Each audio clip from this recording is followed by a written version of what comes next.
Dear friends, कैसे हैं आप सब। मुझे उम्मीद है कि आप लोग बहुत अच्छे होंगे। मैं अपने हर बढ़ते हुए सब्सक्राइबर को बार बार थैंक्स कहती हूँ जिन्होंने मेरे वीडियोस को पसंद किया और मेरे चैनल को सब्सक्राइब किया। मैं अपने बाकी सभी व्यूवर्स से बार बार रिक्वेस्ट करती हूँ कि प्लीज़ प्लीज़ आप मेरे चैनल को सब्सक्राइब कर दीजिए ताकि आगे चलकर मैं कुछ और अच्छे वीडियोज़ आपके सामने ला सकूँ।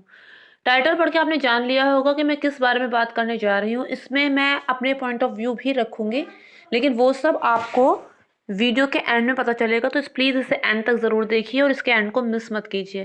फ्रेंड, जैसा कि आप जानते हैं कि अजय देवगन की जो मूवी दृश्यम 2 रिलीज़ हुई है, काफ़ी इसे सराहा गया है। एक सस्पेंस मूवी है और बहुत ही अच्छी मूवी है। तो इस मूवी की शुरुआत होती है, इसमें एक डेविड नाम का गुंडा होता है और वो नशीली चीज़ों के सौदे का काम करता है। वो ऐसा ही एक नशीली चीज़ों का बैग जब देने जाता है दूसरे गुंडे को और वहाँ से पैसे लेके आने वाला होता है, तभी वो उससे कहता है कि अब मैं ये सब काम नहीं करूँगा। तो इसलिए जो भी मेरा पैसा बनता है वो तुम मुझे दो और अब मैं जा रहा हूँ। लेकिन जो दूसरा वाला उसका दोस्त होता है उसे ये चीज़ बिल्कुल स्वीकार नहीं होती, उसे चीज़ बिल्कुल एक्सेप्ट नहीं होती। तो वो क्या करता है, उन दोनों में हाँ वो पैसे देने से मना कर देता है, जिसके वजह से दोनों में हाथापाई शुरू हो जाती है। दोनों में हाथापाई शुरू हो जाती है, गलती से डेविड से गोली चल जाती है। डेविड से गोली चल जाती है और दूसरा वाला साथी मारा जाता है। वो वहां से भाग रहा होता है, तभी वो देखता है कि अजय देवगन, जैसा कि पिछली मूवी में आपने देखा था कि उसने पुलिस चौकी में ही जहाँ पे फ्लोरिंग का काम होना बाकी था, उसने उस लड़के की लाश को वहां दफना दिया होता है। तो देखता है कि एक आदमी जो है वो अजय देवगन जो है वो कुछ दफना रहा है मिट्टी में, लेकिन उस समय तो उसे अपनी जान बचानी थी, तो वो वहां से भाग लेता है। लेकिन पुलिस उसे फिर भी पकड़ लेती है और उसे जेल में डाल देती है। अब इसके बाद कहानी 7 साल आगे बढ़ जाती है। कहानी 7 साल आगे बढ़ जाती है। विजय अपनी ज़िंदगी में खुश है, उसके घर में सब लोगों की लाइफ नॉर्मल चल रही है। उसकी पत्नी है, उसकी 2 बेटियां हैं। उस हादसे को अनु, उसकी बड़ी बेटी, नहीं भूल पाती है। उस हादसे को उसकी बड़ी बेटी नहीं भूल पाती है और जिस वजह से उसे बार बार अटैक पड़ते हैं, दौरे पड़ते हैं। सब लोगों के लिए आसान नहीं होता किसी इतने बड़े दुख को भुला देना, किसी इतने बड़े डर को भुला देना। फिर वो तो एक टीनेज गर्ल ही होती है। बहुत उसकी मदद करते हैं दोनों उसके पेरेंट्स, लेकिन इतना आसान नहीं होता है। इसके अलावा वो लोग परेशान होते हैं अपने आसपास के लोगों से, जो उन्हें वो घटना भूलने ही नहीं देते।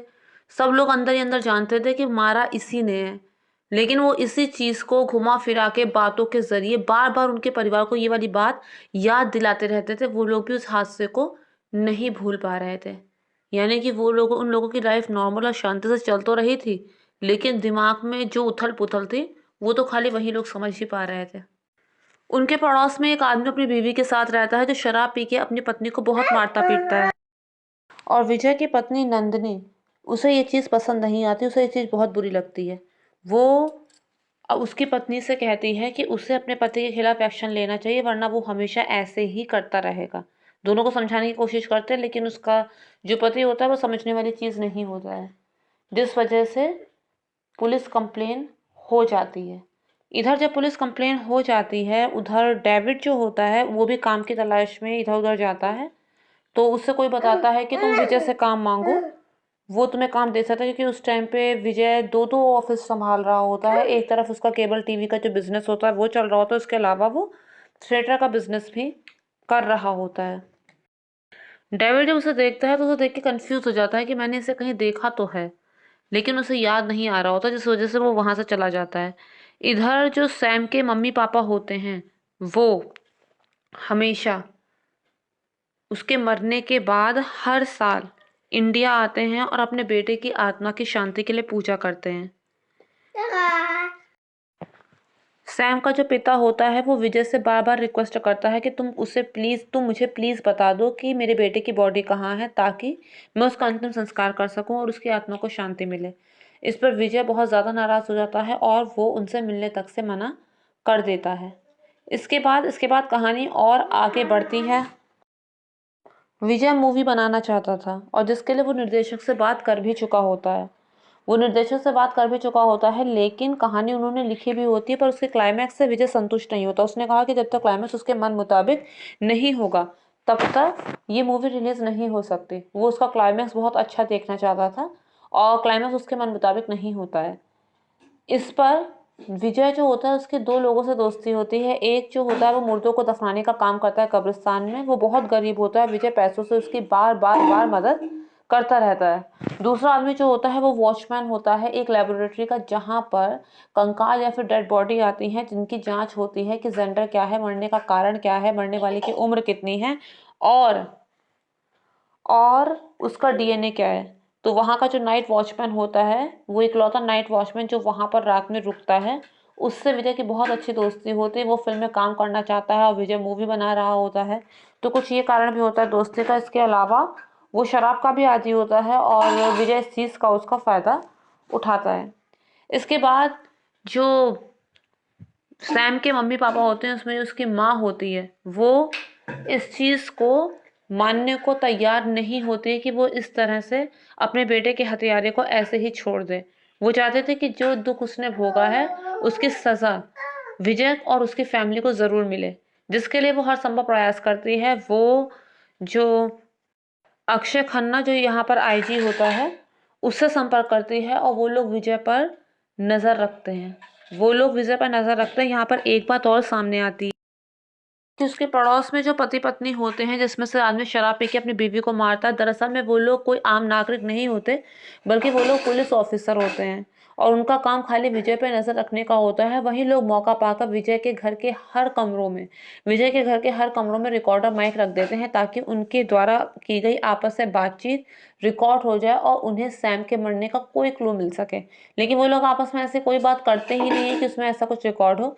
एक दिन की बात है कि जो उस शराबी आदमी की पत्नी होती है वो उनके घर आती है। वो इसी समय वो उसकी अनु की शादी के बारे में बात कर रहे होते हैं, तो वो ये बात छेड़ती है। वो कहती है कि सब लोगों को शक है सब लोगों को शक है कि अनु का सैम के साथ कोई अफेयर था और उसके पिता ने इस वजह से सैम को मार दिया।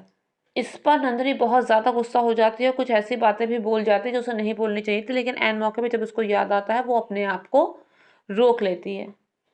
इसके बाद कहानी और आगे बढ़ती है। सैम की खबर देने वालों को या फिर विजय के खिलाफ कोई क्लू देने वालों को 5 लाख का इनाम देने का ऐलान हो जाता है। इस पर जो डेविड होता है उसे याद आ जाता है कि उसने विजय को ही देखा था लाश को दफनाते हुए। तो वो पुलिस स्टेशन आता है, पैसों की तो उसे उस समय ज़रूरत होती ही है। वो पुलिस स्टेशन आता है और बताता है कि जिस जगह पे आप लोग खड़े हैं वहीं पर उसने लाश को दफनाया है। सब लोग एकदम हैरान हो जाते हैं कि अब तक हमारे दिमाग में ये चीज़ क्यों नहीं आई। बिना इस चीज़ को हाईलाइट किए वो लोग चुपचाप खुदाई का काम शुरू कर देते हैं। इधर खुदाई का काम शुरू हो जाता है। यहाँ पर ये देखने को मिलता है कि विजय वहाँ लगे कैमरे से अपने लैपटॉप पे सब देख रहा था कि वो लोग खुदाई कर रहे हैं। उसने ये भी देखा कि उन लोगों को वो कंकाल मिल गया है जिसे बॉक्स में भर के वो लोग जांच के लिए ले जा रहे हैं। इधर विजय से उसका जुल्म उगलवाने के लिए पुलिस वाले उसकी फैमिली को उठाते हैं। विजय कमज़ोर पड़ जाए इसके लिए उसकी फैमिली को बहुत टॉर्चर करते हैं। विजय सब कुछ बर्दाश्त कर सकता था, लेकिन अपनी फैमिली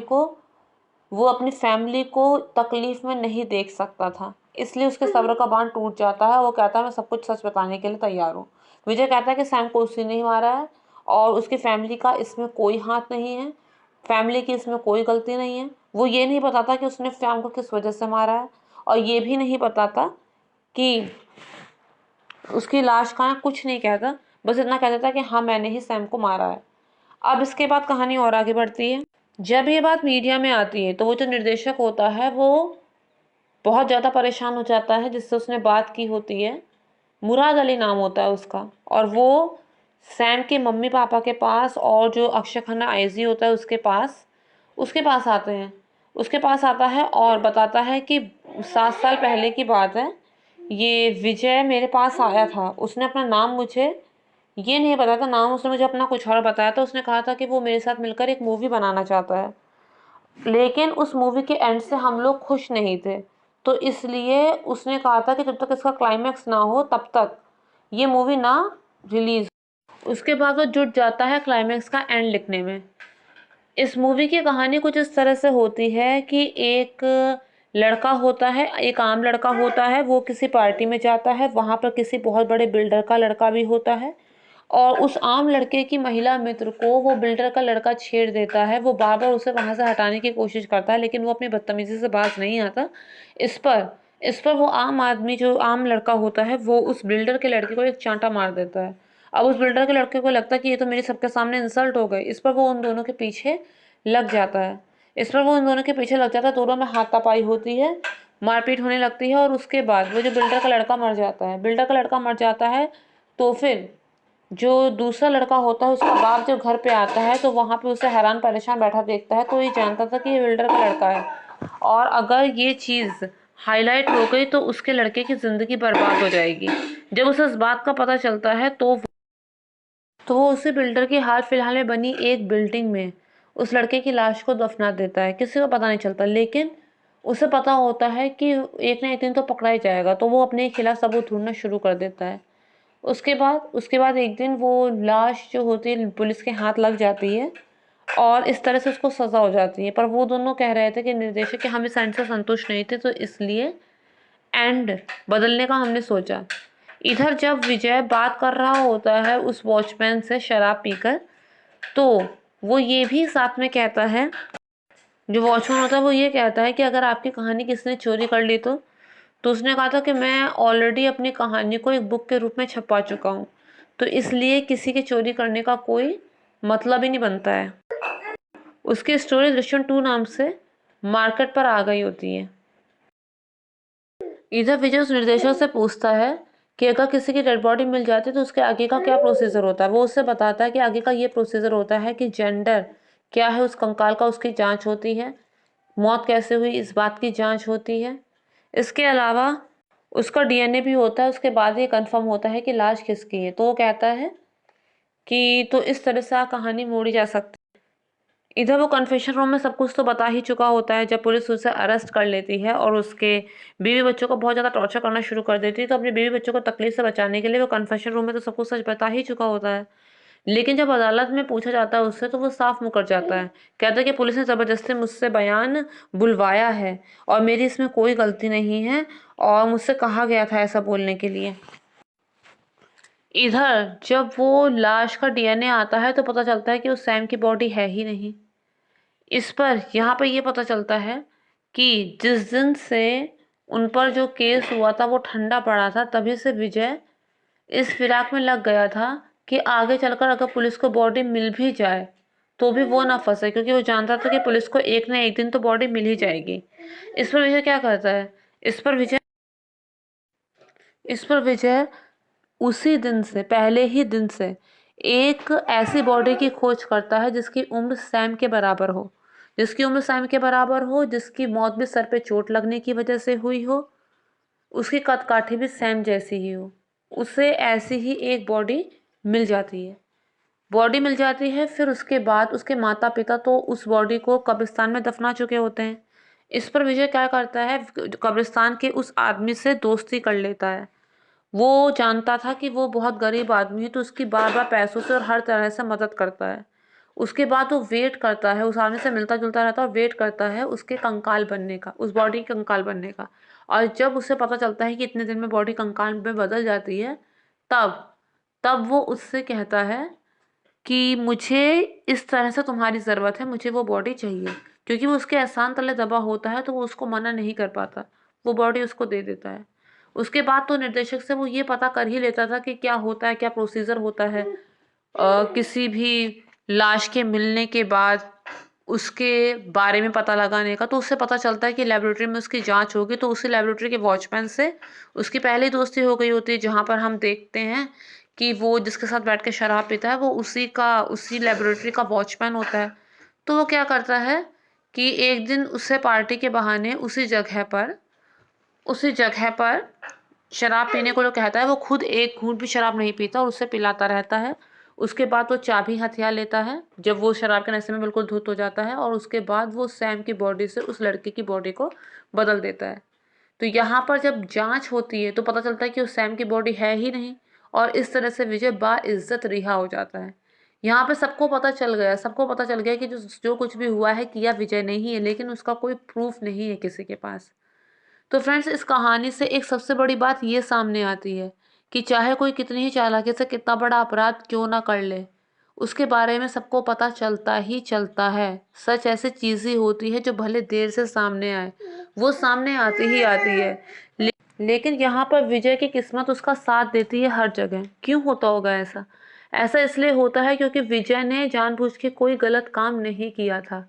उसकी बेटी की ज़िंदगी बर्बाद होने वाली थी सैम के हाथों। वो खाली उसका मोबाइल तोड़ने की कोशिश कर रही होती है और ऐसे में ये हादसा हो जाता है। ऐसे में ये हादसा हो जाता है और फिर अपनी बेटी की ज़िंदगी बचाने के लिए उसे जो सही लगता है वो उसे करता है। तो शायद इसलिए भगवान भी उसका यहाँ पर साथ दे देते हैं और इस तरह से वो बच निकलता है। लेकिन आमतौर पर ऐसा होता नहीं है। अगर हम कोई सी भी क्राइम सीरीज उठाकर देखें तो सबका एंड हमें पता चलता है कि कैसा होता है। तो इसलिए कोई इसे देख कर तो ऐसा कुछ ट्राई मारने की सोचे नहीं। सज़ा, अगर कोई गलत काम करता है तो उसे सज़ा मिलती ही मिलती है, लेकिन सज़ा देने का हक जो होता है वो या तो कानून का होता है और या फिर जो सबसे बड़ी अदालत में, सबसे ऊंची अदालत में जो सबसे बड़े न्यायाधीश बैठे हैं भगवान, उनका होता है। तो हम अगर अपने हाथ में ना लें इन चीज़ों को तो हमारे लिए वही बेहतर रहेगा। दूसरी बात फ्रेंड्स आती है कि इस पिक्चर के एंड में अजय देवगन अपने मन में ये कहता है कि हर इंसान के पास 3 दुनिया होती है। उसकी पहली दुनिया होती है उसके बाहर की, जहाँ पर वो रहता है। उसकी दूसरी दुनिया होती है उसके मन के अंदर की, जो वो सोचता है, जो उसके मन के अंदर चलता है। और उसकी तीसरी दुनिया होती है उसका परिवार। और जब आप बात अपने परिवार पर आती है तो कोई कुछ भी कर सकता है, कोई कुछ भी कर सकता है, तब वो सही गलत नहीं सोचता है। और फिर चाहे दुनिया उसे स्वार्थी कहे या जो भी कहे, जो उसने किया है उसका उसे बिल्कुल अफसोस नहीं है। और उसके बाद मूवी ख़त्म हो जाती है। इसमें अजय देवगन एक काम और करता है, वो सैम के कंकाल का किस्सा ही ख़त्म कर देता है। वो सैम के कंकाल को एसिड डाल के जला देता है और उसकी अस्थियों को एक घड़े में भर के विजय के माता पिता के घर के बाहर रख देता है, साथ में एक चिट्ठी भी कि तुम्हें जो चाहिए था मैंने तुम्हें दे दिया, अब मुझसे और मेरे परिवार से दूर रहो। इस पर जो सैम का पिता है उसे अस्थि कलश मिलता है और उसके बाद वो बाकायदा उसे विसर्जित करता है, पूजा कराता है और उसके बाद अपनी बीवी से कहता है कि देखो जो होना था सो हो गया, अब इसमें कुछ बदला नहीं जा सकता। अच्छा यही होगा कि तुम भी इस चीज़ को भूल जाओ और इसे अपने दिमाग से निकाल दो। तो उसकी जो सैम की माँ होती है वो कुछ कहती नहीं है, बस रो रही होती है। और वहीं पर विजय यानी अजय देवगन वहाँ पे खड़ा सब कुछ सुन रहा होता है। तो यहाँ पर ये बात सामने आती है कि वो कितना ज़्यादा चालाक होता है, कितना ज़्यादा चालाक होता है। सबको ये लग रहा होता है कि जो मीरा होती है, मीरा देशमुख, वो नज़र रख रही है उस पर, लेकिन असल में वो ही सैम के मम्मी पापा पर नज़र रख रहा होता है कि अब इनका अगला कदम क्या है। और वो हर जगह उनसे 2 कदम आगे होता है। तो इस तरह से बहुत ही अच्छी सस्पेंस वाली मूवी है। मैसेज इसने जो देना, इस मूवी में जो मैसेज देना चाहा है वो ये कि बात अगर अपने परिवार पर आती है तो इंसान सही गलत का फ़र्क भूल जाता है और उसे जो ठीक लगता है वो करता है, केवल अपने परिवार को बचाने के लिए। तो फ्रेंड्स ऐसा सही नहीं है। जो चीज़ गलत है वो गलत ही है और जो चीज़ सही है वो सही ही है। फिर चाहे इंसान फिर चाहे इंसान कोई भी तर्क क्यों ना देता रहे, जो गलत है वो गलत ही रहेगा। दूसरी बात, अगर हमने कोई गुनाह किया है तो हमारी अंतरात्मा हमें बार बार कचोटती रहती है और उस चीज़ को हम भूल नहीं पाते। तो अच्छा यही होगा कि अपने गुनाह की सज़ा काट कर हम निश्चिंत होकर रहें और अपनी आगे की ज़िंदगी एक नए सिरे से शुरू करें। अपने बेटे को बचाने के लिए मीरा देशमुख भी हर संभव प्रयास करती है। बचाने के लिए क्या, हम ये कह सकते हैं कि अपने बेटे के कातिलों को सज़ा दिलाने के लिए वो भी सही गलत का फ़र्क भूल जाती है। वो छोटी सी बच्ची जो होती है वो उसे भी टॉर्चर करवाती है, उसकी बीवी को भी टॉर्चर करवाती है, सब कुछ करती है। वो भी सही गलत का फ़र्क भूल जाती है अपने बेटे के कातिलों को सज़ा दिलाने के लिए। इसके अलावा उसका जो पिता होता है सैम का, वो इसमें एक अच्छा कैरेक्टर दिखाया गया है। वो ये बात अच्छी तरह से जानता था कि सैम के साथ जो कुछ भी हुआ है या फिर जो कुछ नहीं भी हुआ है उसमें कहीं ना कहीं गलती उन लोगों की भी है। उन्हीं के लाड प्यार ने सैम को इतना ज़्यादा बिगाड़ दिया था कि वो इस कदर तक गिर गया था। तो इसमें उसका कैरेक्टर सबसे साफ सुथरा दिखाया गया है।